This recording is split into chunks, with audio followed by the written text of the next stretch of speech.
Welcome,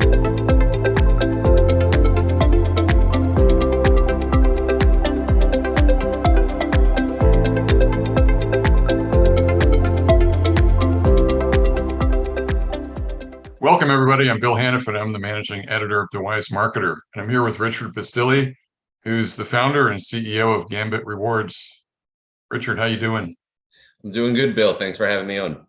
Good, good. It's a new year, new place, and I'm glad to have this conversation. We met first, I guess, last year at an industry event, and this whole concept is really intriguing to me, really interesting. And I was just sharing with you that, there are a lot of companies that are trying to, quote, unlock loyalty and bring it to a different level. So I think you've got something that, as we get into this a little bit, it'll be interesting just to understand like how you came up with the whole idea and what it really means and things like that. So, Sure.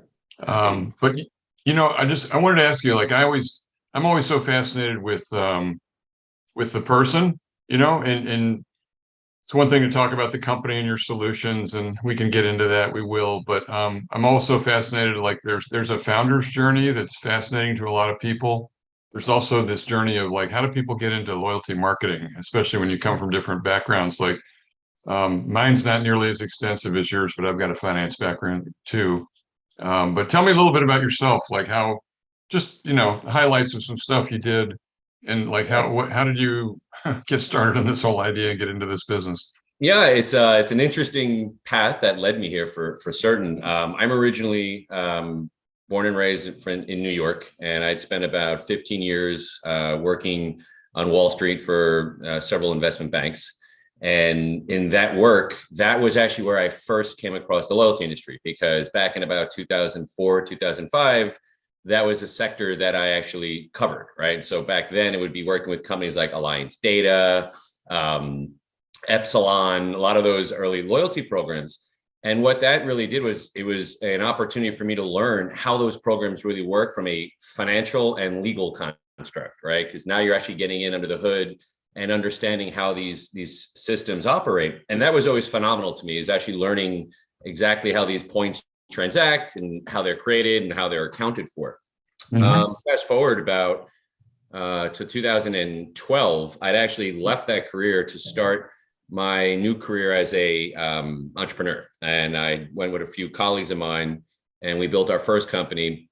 And what we really kind of focused on was we were always looking for opportunities in markets where the regulatory regimes and sort of the constructs are so complex that they're in need of some simple solutions. And the goal has always been, well, the way to make this work in any market is you have to find a way to create a solution that works with the regulation, not trying to go around the regulation, right? The whole circumvent and go around model, you see that in a lot of different areas. I don't think that's a sustainable approach. So we'd done our first company back in 2012. This was in the private capital raising sector. We built a platform there, worked with the regulators and so forth. And then about 2016, we exited, we sold the business. And I was starting to look for another opportunity, the next piece of the, where I would go next in my life. And that's really kind of where I came back to the loyalty space, because about 2016 or so, I was obviously familiar with the loyalty sector, and I could not believe how well it had just exploded. Right. If you think about the timeline between 2005 to 2016, at that point, loyalty programs have become ubiquitous, right? They're now everywhere. They're basic. I mean, you've heard all the stats. The average consumer has something like 20 to 25 different programs in their digital wallet, and the values of these points that are outstanding and unclaimed, just astronomically high. And you've seen a number of different quotes on that. Regardless of which one you look at, the reality is it's just such a large value. And at the same time, we saw a shift in the accounting standards, right? So now new accounting standards require companies to defer revenue associated with an estimated value of any loyalty point that's gifted to a customer. And that actually ends up creating a massive liability on the balance sheets, right? So now you have companies ballooning liabilities that are saying, okay, we actually now need to really engage and move these points. We don't want to do that at a transactional level. We don't want to do it on a price level, right? Because that's actually the most cost inefficient. We want to do it at a way that's going to be, experience driven. It's going to engage our customers. It's going to keep them coming back. So that's the conundrum that I saw there. At the same Mhm. time, I started looking at what else could you do with these points? What other kind of programs or experiences could you possibly introduce? And I was looking into the online sports betting and gaming market. And this was in 2016. This was prior to the Supreme Court ruling that kind of, changed the whole landscape. But even Right. back then, we were starting to look at it, and it was the same idea. We're saying, well, okay, so if there's a gambling construct, at the end of the day, the regulators are telling their customers, we don't want you putting your hard-earned cash at risk on things that you should not be putting at risk. And so we said, well, what else does the customer have that they may potentially be able to use? And that was really where we started the connection with the loyalty points. Oh, I see. Yeah, it's brilliant. So one of the things that people kind of miss about loyalty, my experience, people tend to oversimplify it and say it's a marketing program. You're given points for activity, and then you get some prizes. That's at its lowest level of explanation. Yep. What's interesting though is and the research I've seen is there's continued expression that from CMOs and CEOs that they're going to continue to invest millions and millions of dollars into these programs because they know the value of understanding their customers better through data and trying to create bonds that last, right? The other piece is what you're talking about, and I want to ask you about this. It's now a balance sheet item. So CFOs are intensely interested in what's happening with their loyalty program if they have a currency-based program. And you'll see it in public filings that they'll talk about that number. They'll break it out sometimes. But what do you think the size of the prize is, if you use that term? Because there's estimates of unredeemed points. I've seen a lot of different numbers. And whatever the number is, it seems to be growing, which I think you would agree probably says like there's an engagement issue here. Like we need to come up with a way to get people to get back in touch with their equity in these programs, make some better use of them. So what do you think that It's market looks like? It's a good question. I think, if you look over the last several years, there's been numerous third-party industry reports trying to estimate the size of that market, that quantum. And it's ranged everywhere from 100 billion of unused points to 140 billion. And I've seen as low as 50 billion, right? So it's to me, it's a question of, regardless of how you try to cut it, it's a substantial value of unclaimed, or what I would call unused capital that's sort of out in the system. The other metrics that matter in that, I think, are what you generally see is in the US, there's about 50 billion worth of points that are issued every year. And by best estimates that I've seen, over a third will never go claimed, right? And so that's the growing pieces that you're seeing, over a third of just unclaimed tokens or points. What's complicated that is, you think about how the market has changed. It used to be the programs really kind of operated a little bit in the black box, where they could have full control over expirations and values and conversions and the rest. And what's happened is the market has now grown to the point that the consumer has so much more price power, right? That they're very aware of this stuff. And so the minute a program changes a perceived value, the customers are out the door, right? And so that's really kind of where they've got themselves into a position of, well, we can't do what we used to do. We can't just expire these programs or write them off. We can't change the values because, as you know, engagement is everything. The customers will leave immediately. Right. So they're now stuck saying, well, we know this is a valuable tool, as you mentioned, for driving data insights, also consumer behavior, right? Driving actual consumer incentive behavior. But they have to figure out a way to actually deliver that program that is cost effective and differentiated, right? Because that's the other challenge you see in this market. Is regardless of where you go across the loyalty space, everybody has a lot of the same sort of experiences. Everyone's offering the same gift cards, and they're offering the same discounts and so forth. And that's, I think, one of the bigger issues as well, is how do they stay fresh and differentiated and stand out in the consumer's mind? Yeah. So some of this was a wave, I think, that was coming at us before the pandemic. There's also, we've seen a lot of changes throughout the pandemic. And I was wondering what trends you're paying attention to that maybe developed during that time, and which ones are going to stay with us that have influence on what you're talking about. Well, largely, I think it's a change in consumer behavior as to how they actually shop and where they engage. You're obviously seeing a much larger shift towards online activity. But at the same time, if you think about the loyalty space, that actually puts pressure on the in-person locations and stores to actually do something different to really bring people back into the store. So there's an even added pressure there.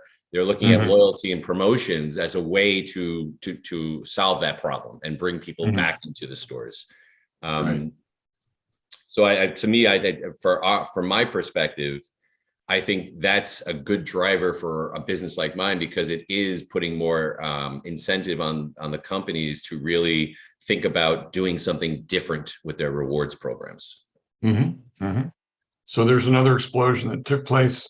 What did you say? The sports betting and the online sports betting. Probably some of the early ones. The court ruling. You said this thing really came into vision not that long ago. I mean, how many years ago would you say it became significant to the consumer and in our public eye? And what's happened since then? I would say within the last 24 months. So if you back up the timeline, the Supreme Court overturned a longstanding ruling back in 2018. And effectively what that ruling did was it struck down the federal prohibition on online sports betting and gaming and kicked it to the states and said it's a state issue. You need to determine for yourself how you're going to regulate and manage this product. And then as you move forward to 2019, 2020, those are really the early days where you saw early adopters. First major state was New Jersey. And by no surprise, the first entrants in the market were all the big gambling companies, right? You saw like the fantasy sports guys, the DraftKings, the FanDuels, they were the first ones. And you saw a lot of the guys from Vegas and from Europe, where, the models have always been online and legalized.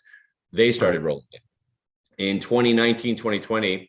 You then saw the media buy in. All of a sudden, they're all starting to partner up with big media platforms. Then you saw all the sports leagues get in, right? So every single sports league that had never wanted to touch this stuff, was taboo, they weren't going to go near it. Now they're completely integrated with some form of online gaming in their experience, right? So that's been a sea change. But from your, you asked a question about the consumer. It's really, for me, I think it's in the last year to 2 years where we've now just crossed over from being taboo into being mainstream. And the reason I say that is you look at some of the family brands that have now actually adopted and invested in the space, companies like Disney, companies like Comcast, or even most recently, I just saw Kroger's supermarkets are going to be putting sports betting kiosks in all of their supermarkets. So that is a massive shift from what the consumer view was. And the reason I think it's happened is because when the online sports betting market first came about, the view was, okay, that's going to be interesting to a very specific demographic, right? A hardcore gambler demographic. And what they found is that's not the case. The much bigger opportunity is the casual fan, because in reality, regardless of who you are, or what your risk propensity may be, odds are you have already engaged in some form of office pool or March Madness bracket or so forth. And what they've realized is that the consumer is so integrated with the sports calendar that it's just an event calendar that continuously connects with the consumer. So that's, I think, why they've realized, okay, if sports betting is now part of the consumer experience, we now need to move in and ingratiate that. Yeah, I think we've seen it. Like, that's the perfect way to phrase it. It went from taboo to mainstream, because it was, I don't know if Pete Rose wish he lived today and not back when he did, but there's, the NFL distanced itself. A lot of the sports leagues did, and now they're fully embracing it. Watching games now, it seems like talk about engagement. This is what struck me.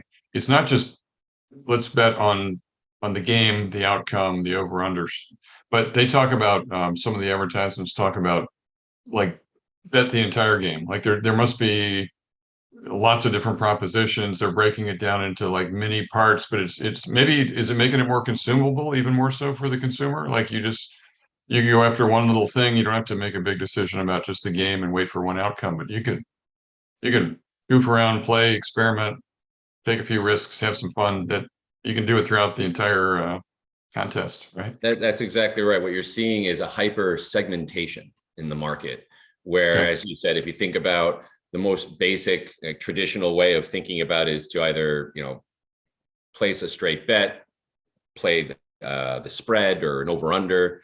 And now it's really kind of gotten to the point of instantaneous proposition bets down to, picking the next play, right? I mean, you have these apps where people are so engaged, and it's a question of, Right. is it going to be a pass or a run, right? And they can actually Right. engage and do that sort of stuff. So it is, I Right. think that's just the hyper segmentation of getting into really the consumer and that gamification, right? So you're even gamifying the sports betting experience. Right. Right. So yeah. So tell me exactly what you've created with Gambit then. So how does it, so after we understand all these trends, things that are happening, but what's actually happening? What can I do if I've got Sure. my hotel points, my airline miles? How do I start playing this game? How does it Sure. work? So Gambit operates a strictly free-to-play sports and iGaming platform, and we are designed to deliver that true experience to the consumer, where it's a wager experience. You're able to take our tokens and place them on a team, and if you win, you can redeem cash as a winning. You can redeem other things that you like, and that's the most direct way. This isn't a model where we're saying, oh, well, you got to pick 6 things and you got to get them all right, and maybe you get into a sweepstakes. So that was the experience we wanted to draw. And then we went to the rewards programs. We said, okay, we'd like to partner with you because you're out there offering all sorts of different rewards to your consumers. You're giving away Amazon gift cards and Home Depots and the rest. If you can buy them a free cup of coffee, why not a free play? And that was sort of the value that we were bringing to them. We're saying this is a great different way to connect to your user because I haven't seen this elsewhere.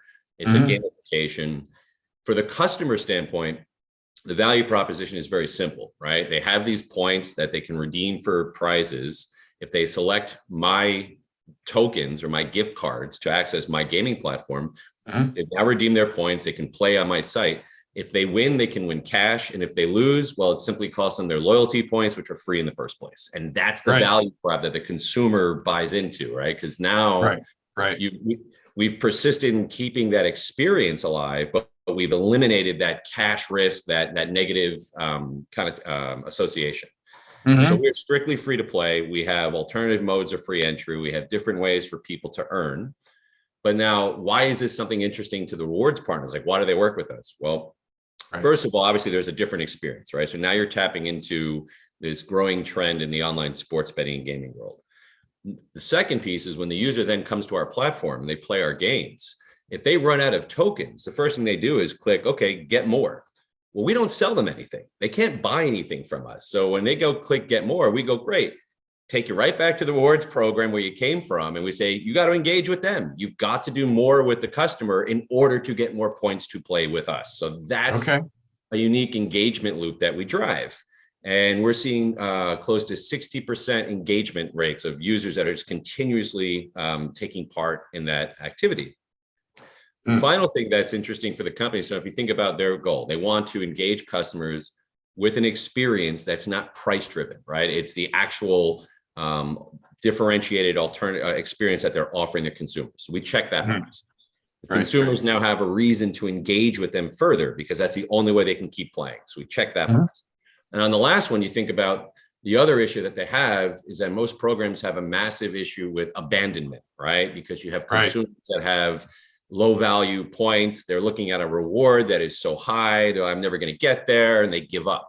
We become a great solution there as well, because as I mentioned, when our users play our games, when they win, we give them options for what they can choose as winnings. They can take cash, they can take more loyalty points. So we'll buy points back from our partners. And what we found, surprisingly, is that over 95% of our consumers choose points over cash. And we were surprised. We asked the consumer, said, why would you take more points? I would imagine cash is what you want. They said, no, we view you as a way to increase our point balance with the reward program. That's what you are to us. You're an enhancement. And that's really interesting, because then you think about all those low balance account holders. This is a great point sweep. You're able to go to them and say, look, you got 50 points left, play them on Gambit. It's fun. And you could potentially come back with 1,000 points. And now you're re-engaged. I have to say, it beats the heck out of a magazine subscription, doesn't it? Well, the industry's come a long way from cutting out cereal box tops, right? Yeah. The original loyalty point. Yeah, that's right. So let me ask you a couple of things just from a consumer standpoint. Do I need to be a subscriber member of one of the online betting like DraftKings or FanDuel or one of these? Do I have to be one part of that to use Gambit to be able to use my points and No, wager them on something? No. no. So we're an independent platform. Okay. And what we did was our model is designated as a free to play contest or sweepstakes. Okay. That's how we've really built the model. And we've actually gone to gaming regulators and said, okay, well, we have a new model that really you haven't seen before. We don't think it checks the box for being a gambling platform because we've eliminated, the true consideration. We've created free value.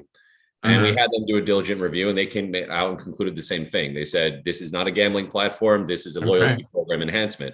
And so what that does is allows us to work out in the market. We operate nationwide, while the true gambling companies are still stuck going state by state. So we're really in a different pool than them. And that's because we're going to the loyalty channels.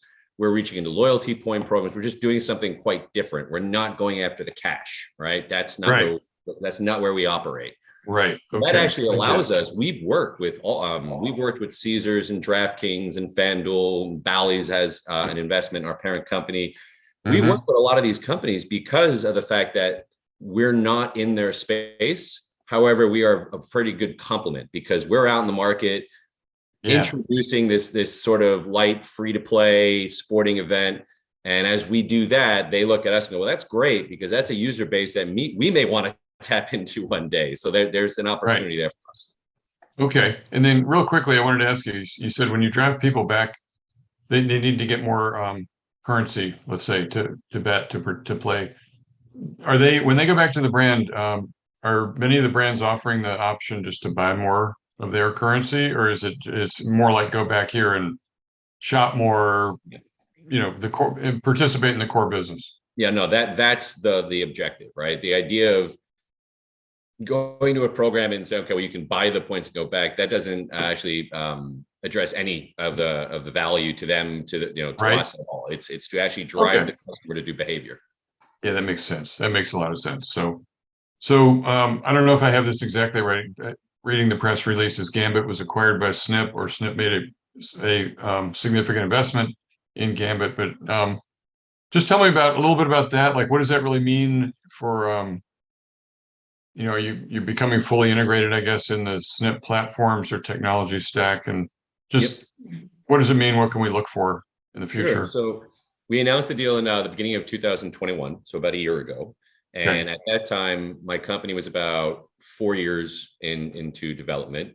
And my partners and I, at that point, most of our work and value had been into the IP, right? Into the legal work and the models and the opinions that actually support what we do.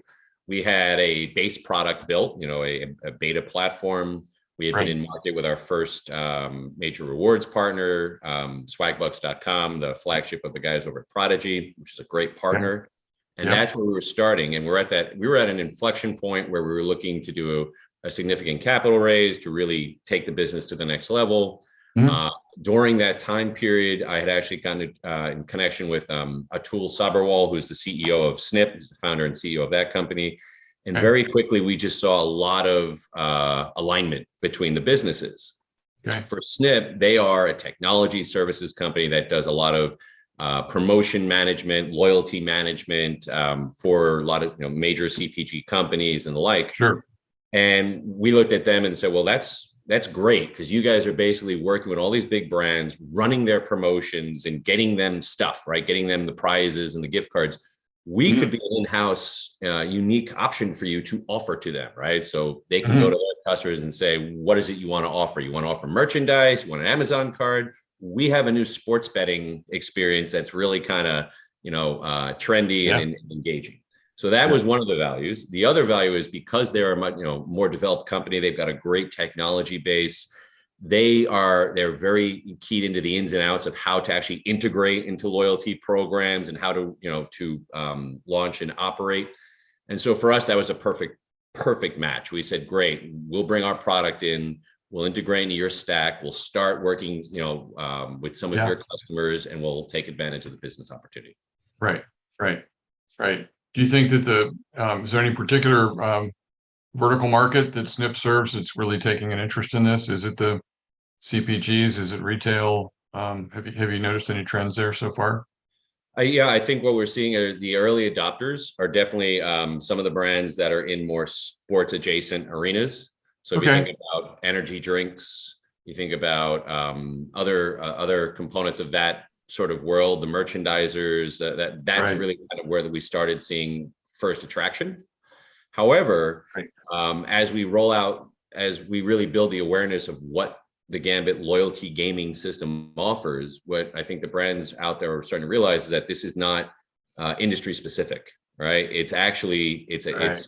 it fits in as a new vertical within the loyalty space as something that anyone can offer to their consumer as a free to play gaming alternative. Okay. So to me, this is, of all of the areas of change right now, it seems like the whole reward mix, reward redemption, the options that are available to program members, that's experiencing a lot of change right now. Yep. Of all the things that I've heard about, and maybe I shouldn't mention the list because it sounds like I'm prejudicing the other part of the list, but we know a lot of the things that are being thrown out there, some very creative, crypto and other things like that. But this is real, this is engaging, this is fun. To me, it seems like you really created something here that's can be transformational. So is there anything you want to leave us with about it? Like anything that we should be looking for or just have any last thoughts? Yeah, I would say we're expecting 2023 to be a big year for us. You think about the lifespan of the business, Mhm. gone through all those early stages of building this model, proving it can work, getting support, running the trials. And now that we've been integrated into Snip, we're really out there now building up our pipeline of rewards partners and programs. So, I would say certainly keep your eye out for announcements to come as we really Okay. start building out that scale into different channels. Okay. Okay. So not to be a cornball, but I'm going to place a bet here as we close. But I'm going to bet that we're going to get you back later in the year with a couple of pretty good case studies to share with people. What do you I, think? I, I think it's a pretty good solid bet. Pretty solid. Good odds. Okay. That's right. All right. Richard Pistilli is CEO, founder of Gambit Rewards, now part of Snip. Man, I really appreciate your time. This has been enlightening for me and kind of a mind blower. So it's really good stuff. But good luck in 2023 and hope to have you back here soon. Thank you. My pleasure. Thanks for having me. You bet.